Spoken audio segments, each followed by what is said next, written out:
Imagine the government knocking on your door and demanding all your money back, every single coin, no exceptions. In 1696, England did exactly that, recalled every coin in the country, melted them all down, and started completely over. And the man they put in charge of this massive operation? Isaac Newton. Yeah, the gravity guy. But before we get to Newton, we need to talk about the crime that made all of this necessary. A crime so widespread that it nearly destroyed the English economy from the inside out. Hey, and on Money Origins, we dig into ancient currency stuff in a way that actually makes sense. We're talking forgotten crises, strange monetary experiments, and the wild moments in history when money itself just broke. In this video, you'll learn exactly what coin clipping was and why it became an epidemic across England. You'll see how by the 1690s, a staggering majority of English coins were damaged beyond recognition. Silver literally shaved off their edges by ordinary people and professional criminals alike. We'll walk through King William III's radical decision to recall every coin in the nation, the chaos that followed, and how Isaac Newton, yes, the scientist, became the unlikely enforcer who hunted down counterfeiters with shocking intensity. And stay for the end, because there's something in your pocket right now, something you've never thought twice about, that exists entirely because of this crisis. Quick note, while I'll reference historical accounts and widely accepted figures throughout this video, some details from the 1690s are based on the best available records, and historians can differ on exact numbers. Just keep that in mind as we go. So let's set the scene. It's the late 1600s in England, and there's a problem hiding in plain sight. English coins, silver shillings, crowns, half-crowns, are being quietly destroyed by the very people who use them. The crime is called coin clipping, and the concept is painfully simple. You take a silver coin, and with a small pair of shears or a file, you trim a tiny sliver of silver off the edge. Just a little, barely noticeable. Then you pass that coin along at full face value as if nothing happened, and you keep the silver shavings. Do that to enough coins, and you can melt those shavings down into actual silver bullion, or even forge new coins from the scrap. Now here's the thing. Coin clipping history goes back centuries. It wasn't new. But what made this moment different was the sheer scale. By the early 1690s, this wasn't just a handful of criminals in back alleys. Ordinary merchants were doing it. Housewives were doing it. Soldiers were doing it. It had become almost normalized. Have you ever noticed how one small, dishonest shortcut, once enough people start doing it, just becomes the way things work? That's exactly what happened, and the coins showed it. A shilling that was supposed to weigh a certain amount might now weigh half that, or less. Some coins had been clipped so many times they were practically unrecognizable. Thin, lopsided, barely round. Estimates suggest that by the mid-1690s, roughly 70% of England's silver coins were significantly underweight. Think about that for a second. 7 out of every 10 coins in your pocket were damaged goods. So what happens when most of your money is fake, or at least degraded? Everything breaks, and I mean everything. Point 2 of 5. And this is where the real crisis kicks in. Foreign merchants didn't want to accept English coins. Why would they? A coin stamped as a shilling but weighing half a shilling's worth of silver? That's a bad deal. International trade started grinding to a halt. English merchants couldn't pay for imports reliably. Prices became chaotic because nobody could agree on what a coin was actually worth. Was it worth the number stamped on it, or the metal inside it? Soldiers, and this is a huge deal, sometimes couldn't be paid properly because the coins allocated for military wages were so degraded they were nearly worthless by weight. England was at war with France at the time, which made this not just an economic crisis, but a national security emergency. And here's the vicious cycle nobody could break. The more clipped coins circulated, the more people hoarded the few good coins that remained. Why spend a full-weight shilling when you could spend a clipped one and keep the good one? Economists later gave this a name: Gresham's Law. Bad money drives out good. And by the 1690s, England was drowning in bad money. The whole system was spiraling. Something radical had to be done. But what the government decided next? It was more extreme than almost anyone expected. King William III and his advisors faced an impossible-sounding choice. They couldn't just fix the coins one at a time. The damage was too widespread, and trust in the currency was too far gone. So they chose the nuclear option.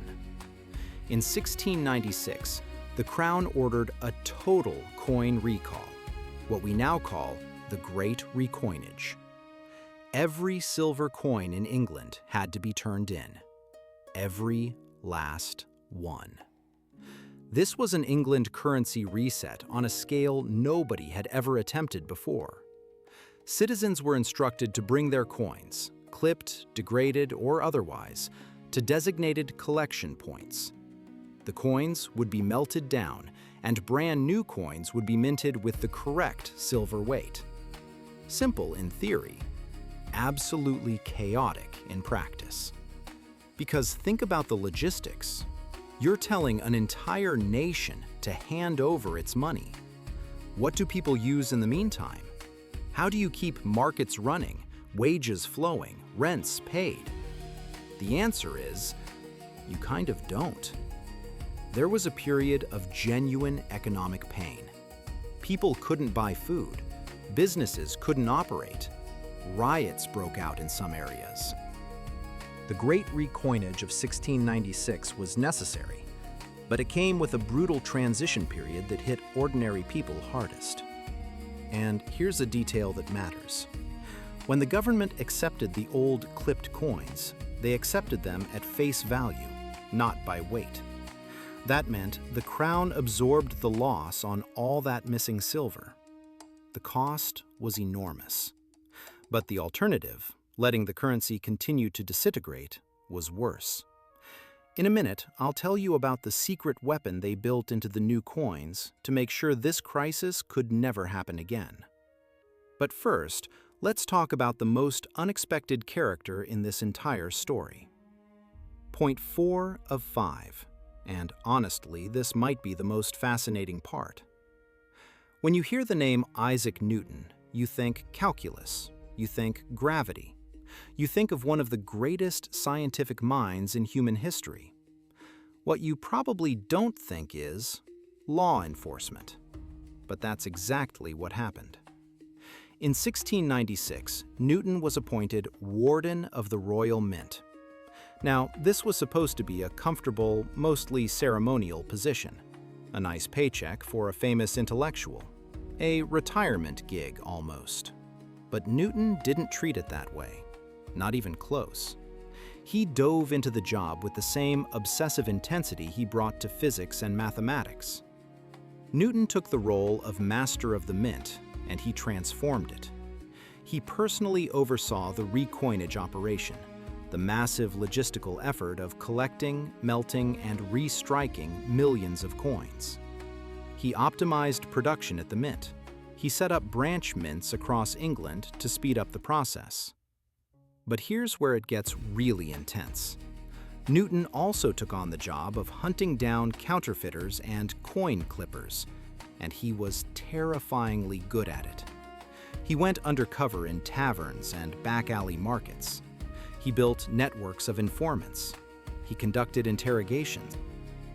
Isaac Newton, the man who described the laws of motion, was personally gathering evidence against criminals, building cases, and sending people to trial. Counterfeiting was a capital offense in England at the time. Some of the people Newton helped prosecute were executed. This wasn't abstract justice. Newton, as master of the mint, was hands-on, relentless, and by all accounts, pretty ruthless about it. Have you ever looked at a historical figure and realized you only knew half their story? Newton is that times 10. Okay, point 5, and this is the one I told you to stay for, because this is the part that connects 1696 to the coins sitting in your pocket right now. When the new coins were minted during the Great Recoinage of 1696, they didn't just have the correct weight, they had something new, a feature specifically designed to make coin clipping impossible. The edges were milled, ridged, grooved with fine, regular lines running around the entire circumference of the coin. Why does that matter? Because if you tried to clip silver off the edge of a milled coin, the damage would be immediately obvious. Those ridges, that reeding, act as a built-in tamper seal. A full-weight coin has complete, unbroken ridges. A clipped coin doesn't. You can't fake it. You can't hide it. It was simple, elegant, and devastatingly effective. And here's the thing that honestly still amazes me. Go grab a quarter, or a dime, or a euro, or a pound coin. Run your finger along the edge. Feel those ridges? That's it. That's the legacy. That reeded edge on modern coins, coins that aren't even made of precious metal anymore, exists because of a crisis in 1690s England when people wouldn't stop shaving silver off their shillings. The original reason for the design is gone, but the design survived. Over 300 years later, we're still carrying a solution to a problem most people have never heard of. Every ridged coin in your pocket is a tiny monument to the Great Recoinage, to coin-clipping history, and to the era when England's money nearly collapsed. So, let's bring it all together.